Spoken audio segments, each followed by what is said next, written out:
আল্লাহর হাবিব বললেন, আল্লাহর রহমত ছাড়া, ভালোবাসা ছাড়া কেউ কোনোদিন জান্নাতে ঢুকতে পারবে? আম্মা জান আয়েশা বললেন, ইয়া রাসূলুল্লাহ, আপনিও না? আল্লাহর হাবিব বললেন, না, আমিও না, তবে আল্লাহর রহমত আর দয়া সেদিন আমাকে ঘিরে রাখবে।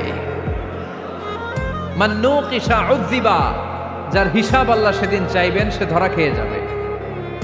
সব সময় আল্লাহর কাছে এই দোয়াটা যেন আমরা করি, আল্লাহ কিয়ামতের দিন তুমি আমার হিসাব নিও না, আল্লাহ তুমি আমার বিচার বসিও না, আল্লাহ তুমি দয়া করে আমারে মাফ করে দিও। আল্লাহ যার বিচার করবেন ও জাহান্নামে যাবে, আর যার বিচার করবেন না সে জান্নাতে যাবে।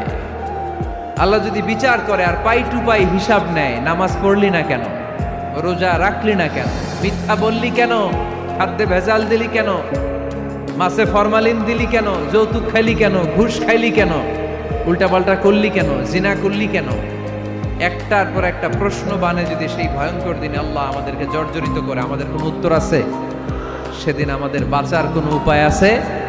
তাই আমরা সবাই আল্লাহর কাছে দোয়া করবো, আল্লাহ কোনো বিচার টিচার মানি না, কোনো বিচার করতে পারবো না, দয়া করবা।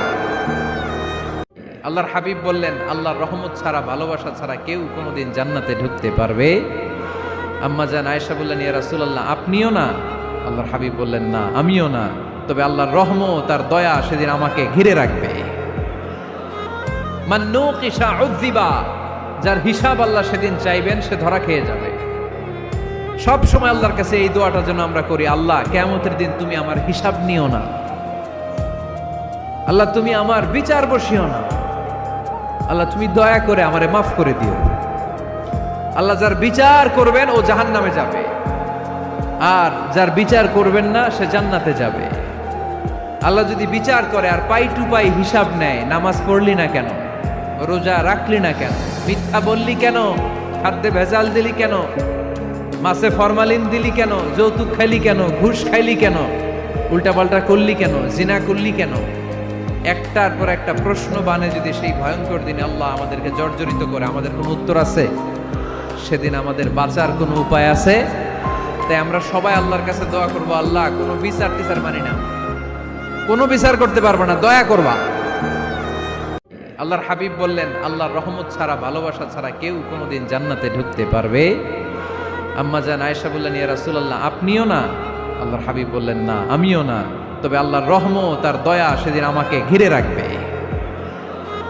মান নুকিশা উযযিবা, যার হিসাব আল্লাহ সেদিন চাইবেন সে ধরা খেয়ে যাবে। সব সময় আল্লাহর কাছে এই দোয়াটা যেন আমরা করি, আল্লাহ কিয়ামতের দিন তুমি আমার হিসাব নিও না, আল্লাহ তুমি আমার বিচার বসিও না, আল্লাহ তুমি দয়া করে আমারে মাফ করে দিও। আল্লাহ যার বিচার করবেন ও জাহান্নামে যাবে, আর যার বিচার করবেন না সে জান্নাতে যাবে। আল্লাহ যদি বিচার করে আর পাই টু পাই হিসাব নেয়, নামাজ পড়লি না কেন, রোজা রাখলি না কেন, মিথ্যা বললি কেন, খাদ্যে ভেজাল দিলি কেন, মাছে ফরমালিন দিলি কেন, যৌতুক খাইলি কেন, ঘুষ খাইলি কেন, উল্টাপাল্টা করলি কেন, জিনা করলি কেন, একটার পর একটা প্রশ্ন বানে যদি সেই ভয়ঙ্কর দিনে আল্লাহ আমাদেরকে জর্জরিত করে, আমাদের কোনো উত্তর আছে? সেদিন আমাদের বাঁচার কোনো উপায় আছে? তাই আমরা সবাই আল্লাহর কাছে দোয়া করবো, আল্লাহ কোনো বিচার টিচার মানি না, কোনো বিচার করতে পারবো না, দয়া করবা। আল্লাহর হাবিব বললেন, আল্লাহর রহমত ছাড়া, ভালোবাসা ছাড়া কেউ কোনোদিন জান্নাতে ঢুকতে পারবে? আম্মা জান আয়েশা বললেন, ইয়া রাসূলুল্লাহ, আপনিও না? আল্লাহর হাবিব বললেন, না, আমিও না, তবে আল্লাহর রহমত আর দয়া সেদিন আমাকে ঘিরে রাখবে।